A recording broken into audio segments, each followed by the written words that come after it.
Continuación del subtema Caracterización y análisis retrospectivo de la calidad ambiental. Daremos seguimiento a los componentes del medio abiótico, siguiendo con el medio biótico y socioeconómico. El agua, vista como componente o como proceso ecosistémico, debe ser analizada con base en la hidrología superficial y subterránea del sistema ambiental,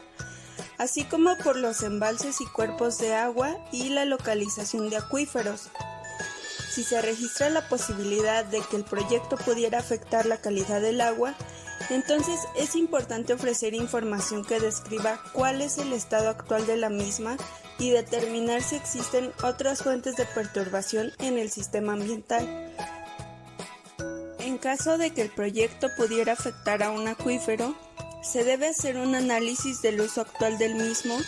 de la relación entre este y las aguas superficiales, de su vulnerabilidad a la contaminación, particularmente en las zonas de recarga, así como un análisis de su profundidad y de la permeabilidad de la zona no saturada, y de la calidad del agua que pudiera verse afectada directa o indirectamente en algunas de las etapas del proyecto. Para obras y actividades que se ubiquen en zona marina, se debe considerar una descripción del tipo de costas, de la fisiografía presente en la zona, batimetría, características del sustrato bentónico, perfil de playa, circulación costera, caracterización física de las masas de agua, etc.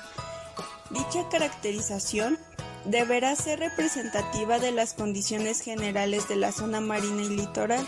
y considerar las variaciones estacionales de la misma. Asimismo, es importante proporcionar la información de los levantamientos de secciones de playa de costa. Este estudio tiene que caracterizar la morfología de la zona que se pretende afectar durante las diferentes temporadas del año, el cual deberá permitir establecer el perfil costero previo a las obras e identificará las zonas de mayor y menor dinámica y, en consecuencia, facilitará la definición de los escenarios de cambio en el perfil de zonas, como es el caso de las playas. Del levantamiento batimétrico y estudio de mareas. El estudio deberá identificar las cotas de nivel y el patrón de mareas en el área de agua donde se desarrollará el proyecto. Se deberán caracterizar las condiciones morfológicas y el patrón de inundación para poder identificar las zonas de mayor dinámica y, en consecuencia, definir los escenarios de cambio en el perfil marino y las áreas contiguas que pudieran ser afectadas por la construcción de las obras. Estudio de transporte litoral. Este estudio deberá definir el volumen de material sólido que se mueve y deposita en la zona a afectar y el patrón de acarreo espacial y temporal en el área del proyecto, definiendo las áreas de asolve y depositación, señalando las superficies contiguas que serán afectadas. Los datos obtenidos deben alimentar modelos que muestren las variaciones en el perfil costero del área del proyecto y los predios colindantes, de forma previa y posterior a la construcción, así como un análisis de vulnerabilidad de las playas, tomando en cuenta datos morfométricos de longitud, ancho y superficie al cambio climático. Y por último, un análisis de vulnerabilidad y adaptación de los asentamientos humanos al cambio climático.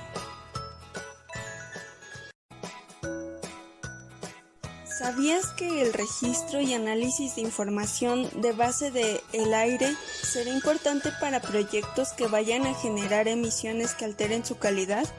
Por lo que, en estos casos, debe ofrecerse información cualitativa y cuantitativa que permita determinar el registro actual de la calidad del aire en el sistema ambiental donde se pretende establecer el proyecto. El tipo de proyecto que ocasiona impactos a este componente son comúnmente centrales termoeléctricas, algunos tipos de minas, obras de extracción de hidrocarburos, sistemas de carreteras, entre otros. Sí, Es recomendable que, cualquiera que sea el conjunto de componentes del ambiente abiótico que sea necesario analizar, los resultados se expresen en términos de indicadores de calidad ambiental, de manera que el efecto potencial del proyecto pueda ser ponderado con un mejor sustento. Comencemos con el medio biótico. Se recomienda que el análisis se realice desde un enfoque comparativo, tomando como referencia información publicada de áreas o sistemas ambientales similares, por ejemplo, de algún área natural protegida próxima, empleando para ello indicadores ecológicos que ayuden a valorar la salud o integridad de los ecosistemas.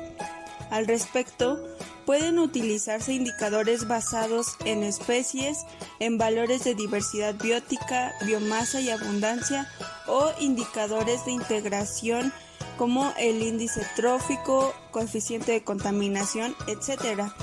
de forma tal que sea posible determinar un estado de conservación o integridad con la menor afectación posible en el tiempo actual. Es importante señalar y usar en el análisis la interpretación del significado que tiene la presencia de especies indicadoras de algún estado de la calidad ambiental en términos de conservación o de deterioro, tomando como referencia la presencia de especies listadas en la NOM 059 de Semarnat, con especial énfasis, de ser el caso, cuando en el sitio se registre la presencia de especies en algún estatus de protección de acuerdo a dicha norma. En este caso, el diagnóstico deberá orientarse a determinar el estado actual de sus poblaciones. En cuanto a la vegetación, se deberá realizar análisis de la riqueza, cobertura, estructura, composición y diversidad de las comunidades terrestres o acuáticas que definen el tipo de vegetación y su distribución en el sistema ambiental, determinando su grado de conservación y las fuentes de deterioro que les estén afectando.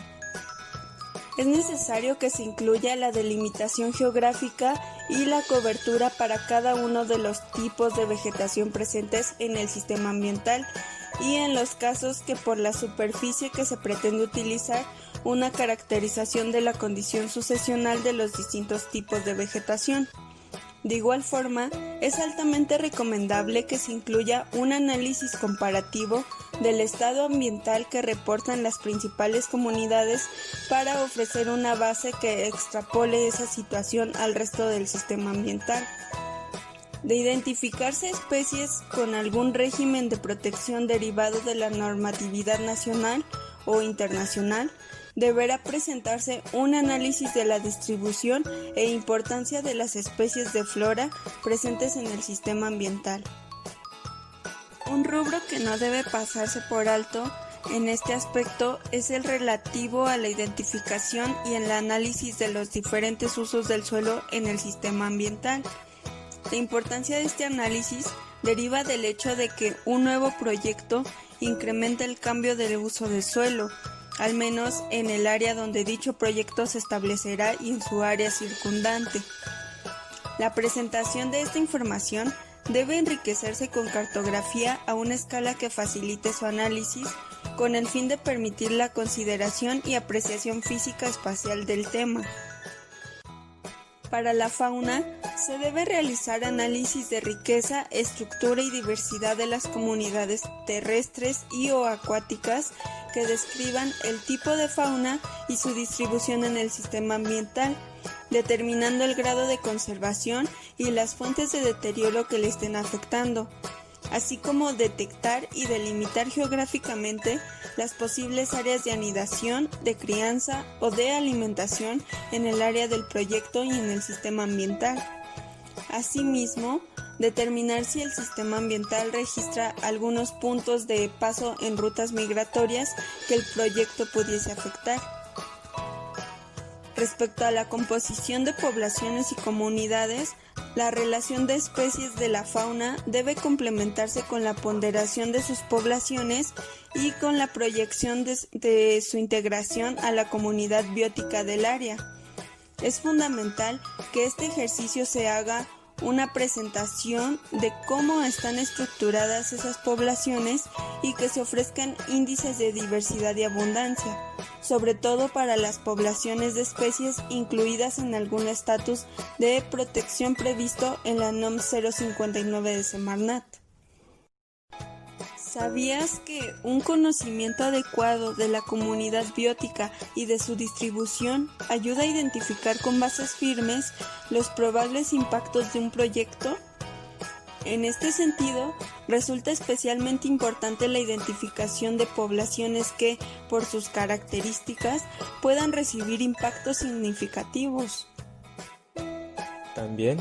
debe merecer especial importancia determinar la presencia y, de ser posible, el tamaño aproximado de las poblaciones de especies nativas,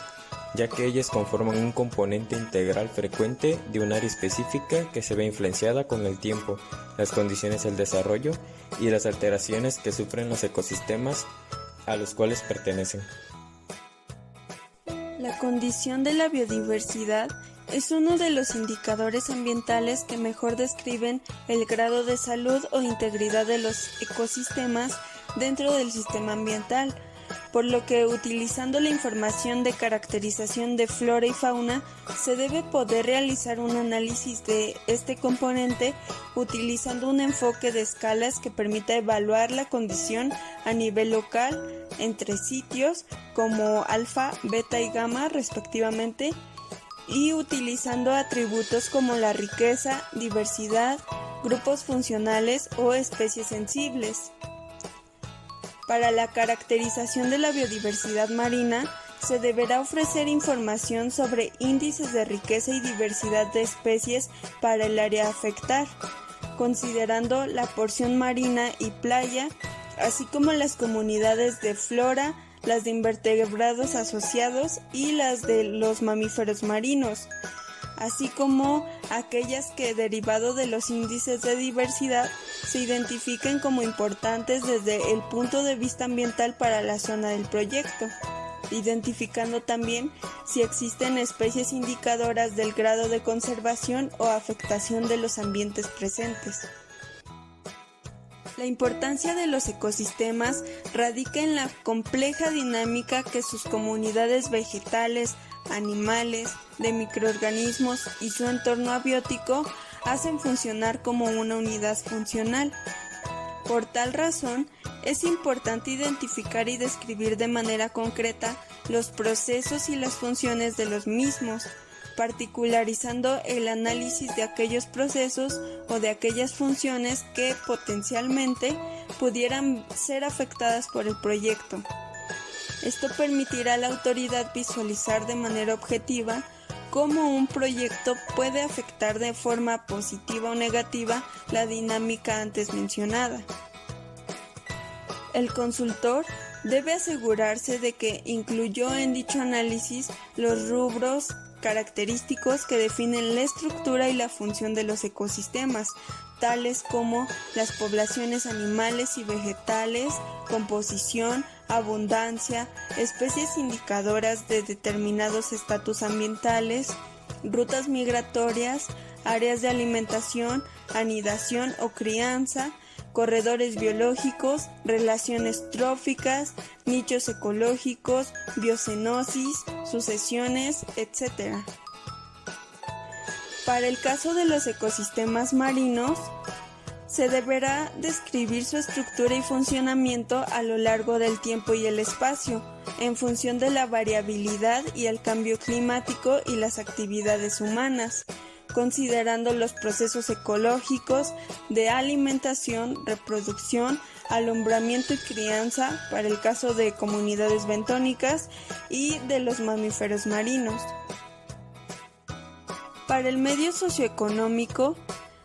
se recomienda identificar y describir los indicadores socioeconómicos que reflejen cuál es la calidad de vida de la población en relación a la presencia del proyecto, enfatizando los principales beneficios como empleo e ingresos,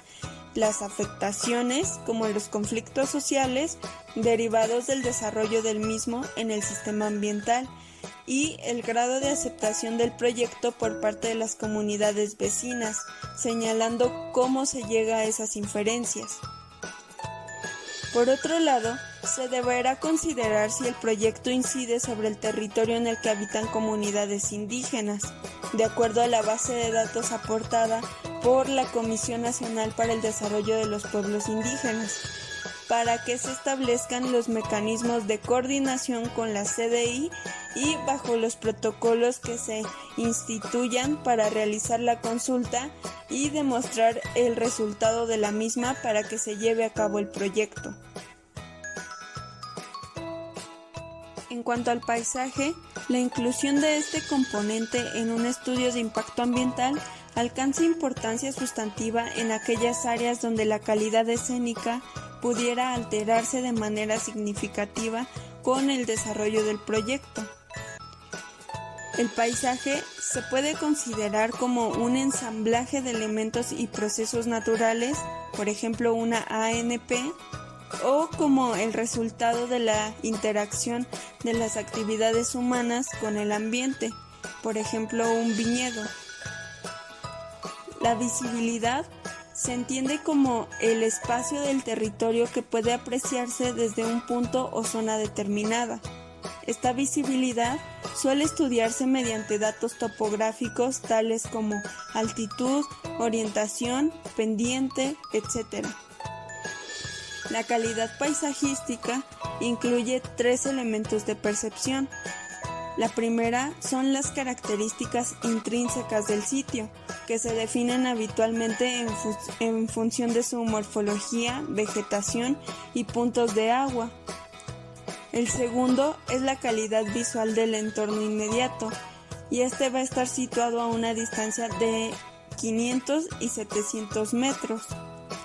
Y por último, la calidad del fondo escénico, es decir, el fondo visual del área donde se establecerá el proyecto. Este incluye parámetros como intervisibilidad, altitud, formaciones vegetales, su diversidad y geomorfológicos. Finalmente, tenemos la fragilidad del paisaje, que es la capacidad del mismo para absorber los cambios que se produzcan en él. Los factores que le integran se pueden clasificar en biofísicos, como el suelo, estructura y diversidad de la vegetación, contraste cromático, entre otros, y morfológico, que es por su tamaño y forma de la cuenca visual, altura relativa y puntos y zonas singulares. El diagnóstico ambiental deberá concluir con la identificación georreferenciada de aquellas áreas que por sus condiciones son más vulnerables a los impactos ambientales, tales como los ecosistemas frágiles o de alta biodiversidad, como los humedales continentales y costeros, así como los tipos de vegetación, áreas de distribución de especies amenazadas con alto nivel de endemismo o en peligro de extinción, o bien zonas en proceso de deterioro por sobreexplotación de recursos que presenten aislamiento o fragmentación por cambios en el uso del suelo, sujetos a procesos erosivos con presencia de tipos de vegetación de difícil regeneración, con cuerpos de agua que presenten tendencias a la eutrofización, etc. Por último, deberá estimar o calcular el índice de vulnerabilidad que presenta el sitio en donde se llevará a cabo el proyecto.